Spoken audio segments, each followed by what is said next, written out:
Thank you so much, dear colleague. اسمحوا لي أعود إلى لغة الوطن. Allow me to go back to speaking in French.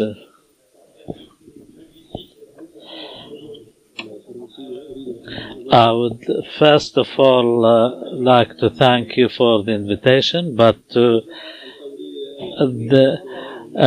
simultaneous interpretation is available.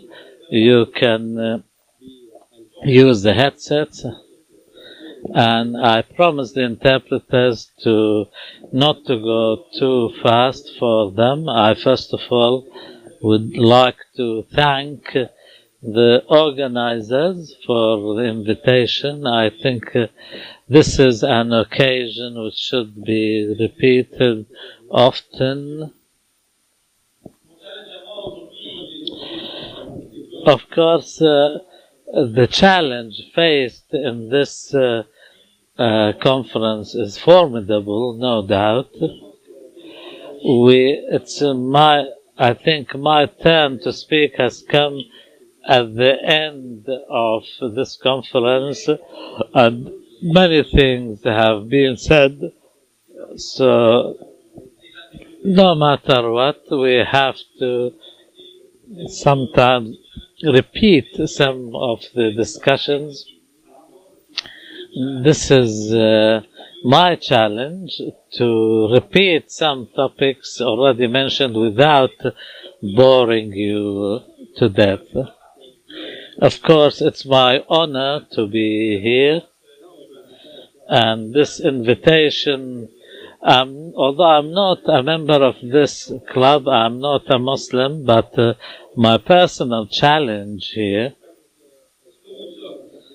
is, well, you listened to in the introduction to my bio, but do we have the ability to separate between our values, which are considered positive ones, and separate that from the fact that we are human beings? And can we identify our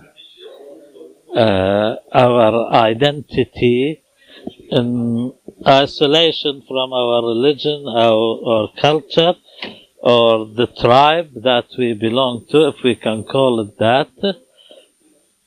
This takes me back to some positions which this reality has presented itself to me clearly indeed. Some of us feel that they are the only ones who possess a positive system of values, which leads us sometimes to deny others' ability to promote a different system of values. One of the challenges I faced as a researcher, I remember in 2004 when I listened to French President Chirac saying to the British Prime Minister Blair that Europe and the United States have shared values, so therefore they should wage wars together. To wage war against who? In the name of who? In the name of what values? Are we going to wage war against the rest of the world which has no values or has values outside our own system of values? Then this is the tragedy of the situation.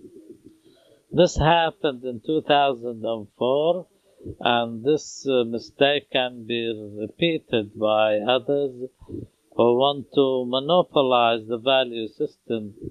Yesterday, Ahmed Mansour told me on the phone that he said to me in 1990 I was the hero of his program Bila Hudud, Without Borders, when some questions were put to me, and I was rather worried. I was wondering whether or not I will be asked again invited again to the same program, and if I was to be invited, would I say the same things or not? I remember at that time when I wanted to speak on the same issue, the ability to identify ourselves through other perspectives, cultural or otherwise. They said to me, "You are an Arabist and you know Islam. Why don't you curse and criminalize Hamas or Fez in Algeria?"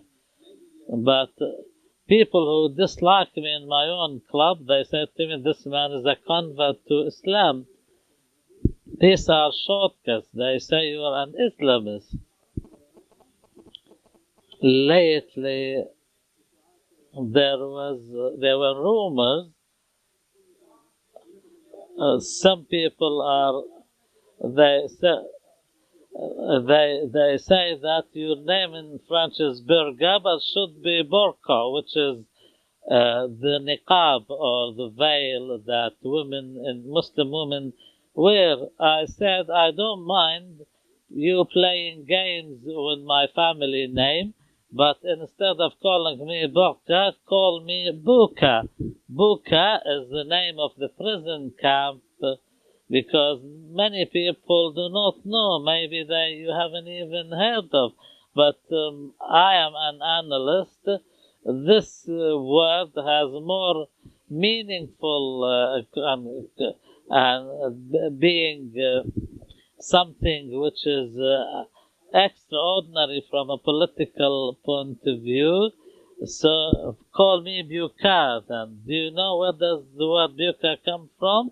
It's the name of one of the prison camps and Americans established in Iraq that many Daesh leaders went through. It's the place where al-Baghdadi was imprisoned. So if you choose to play games with my name, then call me Buka.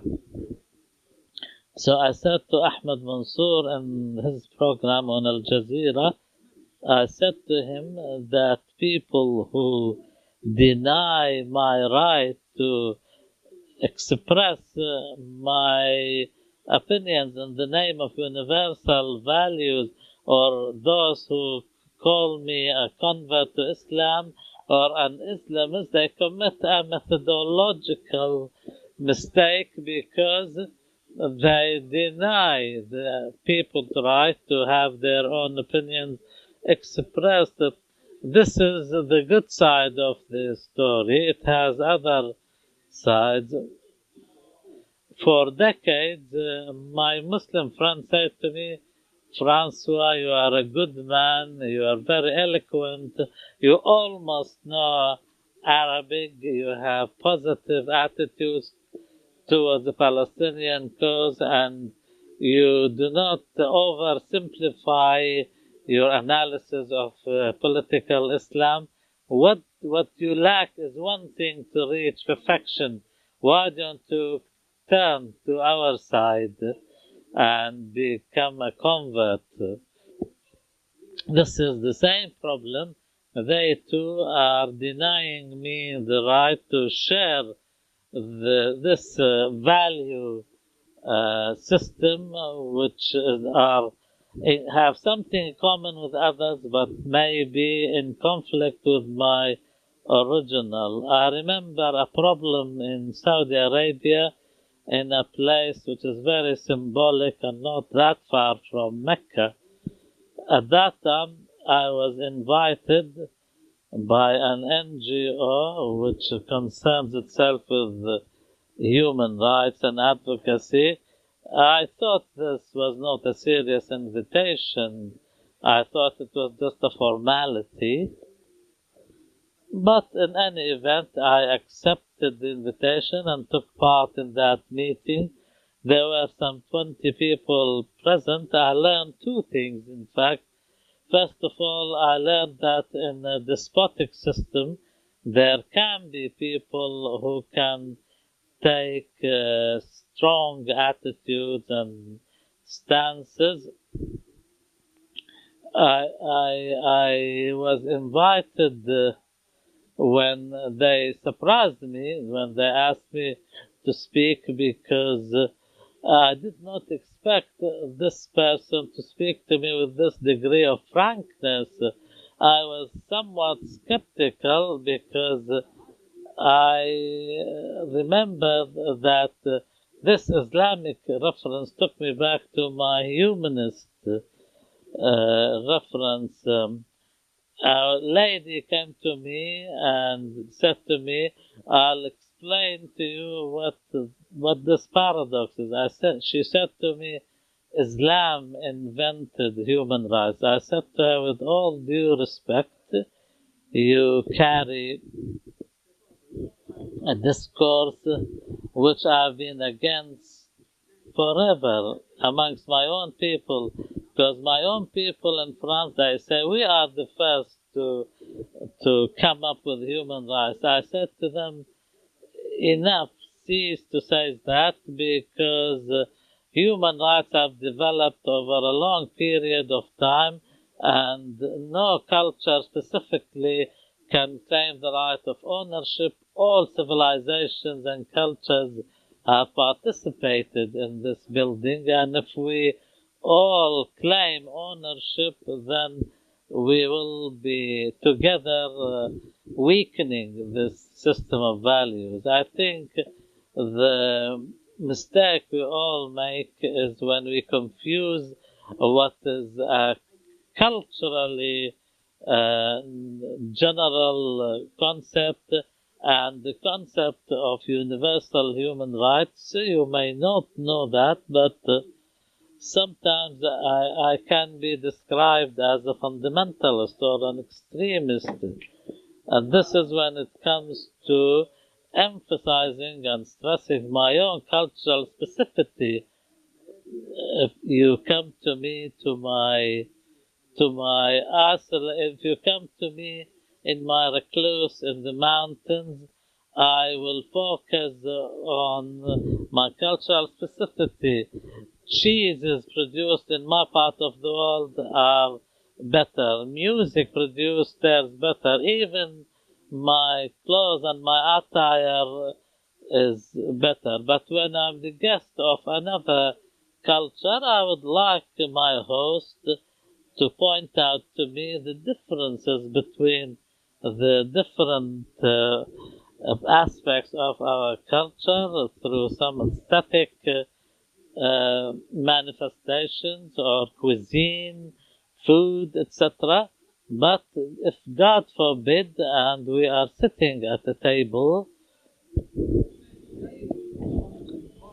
facing each other, and we're still insisting, one of us is saying his cheese is better, and say one of us at that particular moment falls on the staircase and breaks a leg, or the house is on fire, even if there were cultural differences, we will find one common human reference system which will take us back to the essence of the matter, and that is to rush to save the person who injured himself.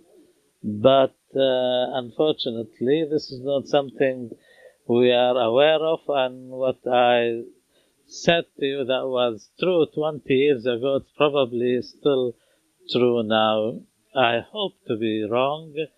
In my interventions, I always say, I hope to be wrong in everything I say, and I hope that tomorrow will be better than today. But we are still here in today, and I am of the impression that we are retreating backwards.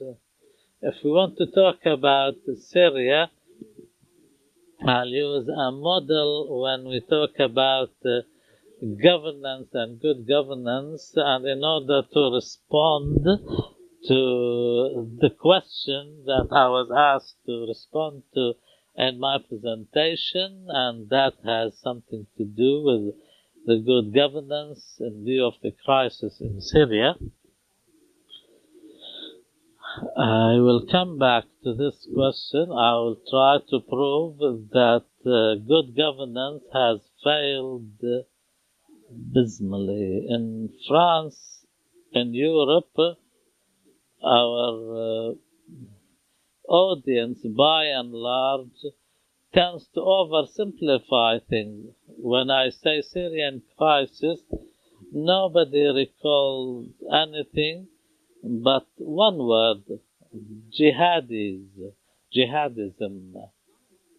But we know jihad in the Arabic language has different connotations, but in the Western mentality, jihad is the exact opposite of good governance. It's the antithesis of good governance. Despite that, I lived through that crisis. I was living in Syria when the revolution broke out. I'm close to the Syrian revolution, not because I am a former resident of the country and a researcher, but I'm also the European citizen whose country, amongst other European countries, now has the Syrian crisis being exported to every day through wave after wave of refugees.